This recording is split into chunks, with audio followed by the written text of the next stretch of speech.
नमस्ते दोस्तों, मिथिला चित्रकला संस्थान मधुबनी में एक वैकेंसी आई है। इस एक नहीं 2 वैकेंसी आई है। हम 2 वैकेंसी पे बात करेंगे।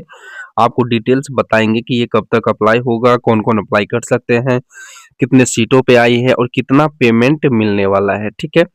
तो चलिए अब इस वीडियो को हम शुरू करते हैं। सबसे पहले देखिए ये है मधुबनी चित्रकला मधुबनी की तरफ से निकाला गया है ये पोस्ट, ठीक है? और ये आचार्य का पद जो रहने वाला है ये आचार्य का ये भर्ती का जो भी प्रक्रिया है वो संविदा के आधार पर नियोजन हेतु विज्ञापन ये निकाला गया है, ठीक है? और इसका जो टोटल पोस्ट की अगर हम बात करें तो इसमें टोटल पोस्ट 1 है, ठीक है? सिर्फ एक ही पद है इसमें, टोटल पोस्ट 1 है।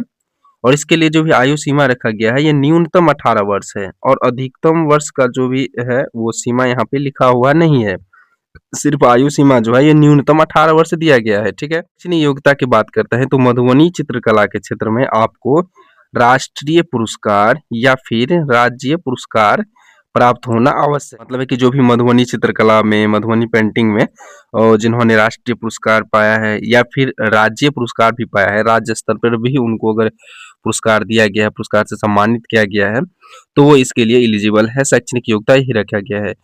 तो ये है कि देखिए 50 अंक जो है वो आपकी उपलब्धता मतलब जो भी आपने पुरस्कार पाया है उसके ऊपर है और फिर 50 अंक का साक्षात्कार दिए जाएंगे, ठीक है? तो 100 मार्क का टोटल आपका हो गया तो 50 मार्क का जो है सो आपका उपलब्धि है और 50 मार्क का आपका साक्षात्कार दिया जाएगा, ठीक है? आरक्षण की जो अगर हम बात करें तो अत्यंत पिछड़ा वर्ग का एक है पद है, ठीक है? बैकलॉग यहाँ पे लिखा हुआ है। वेतन पेमेंट जो इसका रहने वाला है आपको 40,000 रुपया प्रति महीना रखा गया है, ठीक है? और आवेदन करने का जो इसका तिथि है लास्ट है वो 5 फरवरी 2026 से लेकर के 28 फरवरी 2026 तक रखा गया। ऑनलाइन आवेदन करने के लिए आप इनके ऑफिशियल वेबसाइट पे विजिट कर सकते हैं। ये ऑफिशियल वेबसाइट यहाँ रहा, आप देख सकते हैं, ठीक है? अब हम देखते हैं नेक्स्ट जो भी वैकेंसी आई है उसको देखते हैं। दोस्तों अगली जो पोस्ट है वो पदाधिकारी के है, ठीक है? प्रशासकीय पदाधिकारी के है और ये जो होने वाला है ये भी संविदा के आधार पर नियोजन हेतु विज्ञापन निकाला गया है, ठीक है?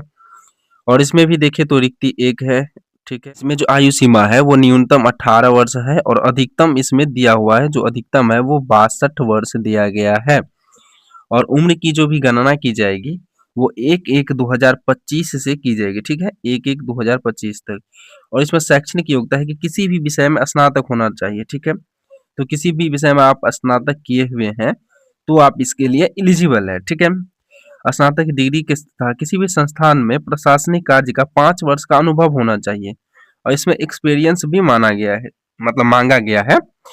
किसी भी विषय में स्नातक की डिग्री तथा किसी भी संस्थान में प्रशासनिक कार्य का अनुभव जो है 5 वर्ष का अनुभव चाहिए, ठीक है? और एक चीज है कि कला क्षेत्र में मतलब चित्रकला या कला क्षेत्र में है जो डिप्लोमा या डिग्री अथवा अनुभव को प्राथमिकता दी जाएगी। अगर ये नहीं भी है तो भी चलेगा, लेकिन अगर कोई जिनके पास ये है तो उनको ये प्राथमिकता दिया जाएगा। ये चीज का आप ध्यान रखिएगा। आरक्षण इसमें अनारक्षित है, आरक्षण नहीं है। वेतन जो इसका मिलने वाला है वो 30,000 रुपया प्रति महीना आपको दिया जाएगा। इसके लिए आपको 30,000 रुपये की पेमेंट दी जाएगी। चलिए अब इसका डेट देख लेते हैं कि कब से कब तक ऑनलाइन कर सकते हैं। तो इसका भी डेट वही है कि 5 फरवरी 2026 से लेकर के 28 फरवरी 2026 तक अप्लाई कर सकते हैं और इनका भी ऑफिशियल वेबसाइट यही है, ठीक? वीडियो इन्फॉर्मेटिव लगा हो तो एक लाइक जरूर कीजिएगा, अपने दोस्तों के साथ शेयर जरूर कीजिएगा और इसी तरह का और भी कंटेंट देखने के लिए आप हमें सब्सक्राइब जरूर कर सकते हैं। धन्यवाद।